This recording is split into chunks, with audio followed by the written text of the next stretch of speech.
Facebook professional ডেছবৰ্ডত যোৱাৰ লগে লগে আপোনাক এনেকৈ দেখুৱাইছে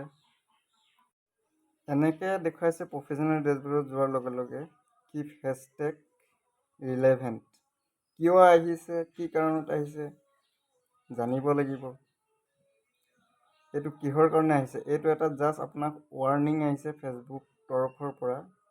তো ইয়াৰ পৰা আপুনি বাচি থাকিব লাগিব, আৰু ইয়াৰ বাহিৰত যদি কাম কৰে তেতিয়াহ'লে আপোনাৰ প্ৰফাইলটো কিবা ফেচবুকটো সমস্যা হ'ব পাৰে।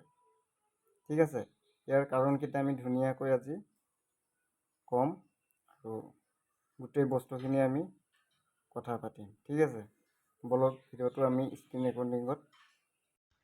আপোনাৰ ফেচবুকটো প্ৰফাইলটো আপুনি ধুনীয়াকৈ সুন্দৰকৈ ৰাখিবলৈ আপুনি ফেচবুক টীমৰ কিছুমান ৰুল ৰেগুলেশ্যন মানি চলিব লাগিব, আৰু সেই কমিউনিটি গাইডলাইনছবোৰ মানি চলিব লাগিব। তেতিয়া আপোনাৰ ফেচবুকটো ধুনীয়া সুন্দৰ হৈ থাকিব।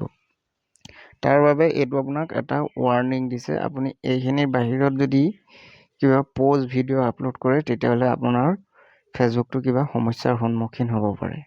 ঠিক আছে, ইয়াত আপুনি কি হেছটেগ আছে যে আহিব যে প্ৰফেশ্যনেল ডেছবৰ্ডত, ইয়াত ক্লিক কৰাৰ লগে লগে আপোনাৰ ধুনীয়াকৈ ইয়াৰ ৰুল ৰেগুলেশ্যন ফৰ্মটো ওলাই আহিব। ঠিক আছে, এনেকৈ ওলাই আহিব।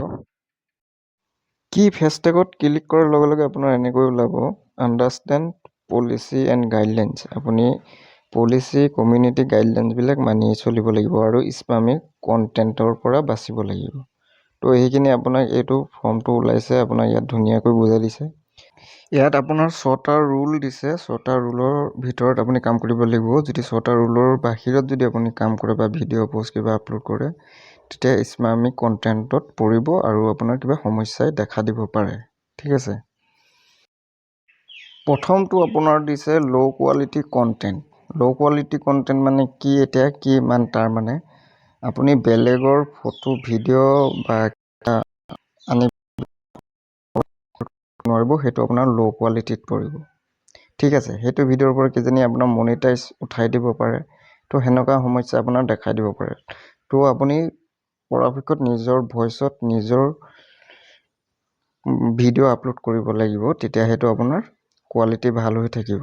ঠিক আছে, কোৱালিটিৰ বিষয়ে বুজি পাইছে। এইটো ল' কোৱালিটিত পৰিব যদি আপুনি আনৰ ভিডিঅ' কিবা আনি প'ষ্ট কৰে। 2 নম্বৰত আছে আপোনাৰ ক্লিক বেট অৰ ৱাটছ বেট। ক্লিক বেট অৰ ৱাটছ বেটৰ মানে শব্দটো হৈছে আপুনি ভিডিঅ' এটা আপলোড কৰাৰ পিছত আপুনি ভালকৈ আগতে চাই ল'ব যে ভিডিঅ'টোত আছে কি, ভিডিঅ'টো কিহৰ ওপৰত আপুনি বনাইছে। তো আপুনি কেপশ্যন লিখিব বেলেগ, ভিডিঅ'টোত থাকিব বেলেগ। তো সেনেকৈ হ'লে মানে আপোনাৰ সেইটো ক্লিক বেটত পৰিব আৰু তাৰ পৰাও আপোনাৰ সমস্যা হ'ব পাৰে। তো ক্লিক বেট আৰু ৱাটছ বেট মানে হৈছে আপোনাৰ ভিডিঅ'টো যিটো টপিকৰ ওপৰত ভিডিঅ'টো কেপশ্যনটো সেনেকৈ হ'ব লাগিব, মিলিব লাগিব। যদি কেপশ্যনটো বেলেগ থাকে, ভিডিঅ'টো যদি ভিতৰত বেলেগ থাকে তেতিয়াহ'লে সেইটো ক্লিক বেট হ'ব। তাৰপাছত 3 নম্বৰত আছে আপোনাৰ গিভৱে। এইটো আপোনাৰ ওজৰ আপত্তি বা জোৰ জবস্তি। এতিয়া ধৰক কোনোবাই ভিডিঅ' মানে বনাইছে, অমুকটো দিম তমুকটো দিম বা অমুকটো কৰিলে অমুকটো হ'ব, কিন্তু সি সেইটো নকৰেই।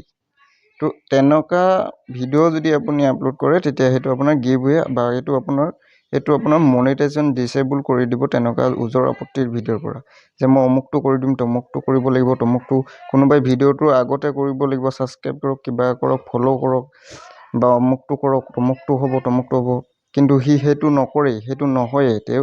সেইটো মিছা প্ৰবঞ্চনা ওজৰ আপত্তিৰ ভিডিঅ'। তো সেনেকুৱা ভিডিঅ' নিদিব, এইটো আপোনাৰ গিভৱেত পৰিব আৰু আপোনাৰ মনিটাইজটো ডিচেবল কৰি দিবও পাৰে তেনেকুৱা ভিডিঅ'ৰ পৰা।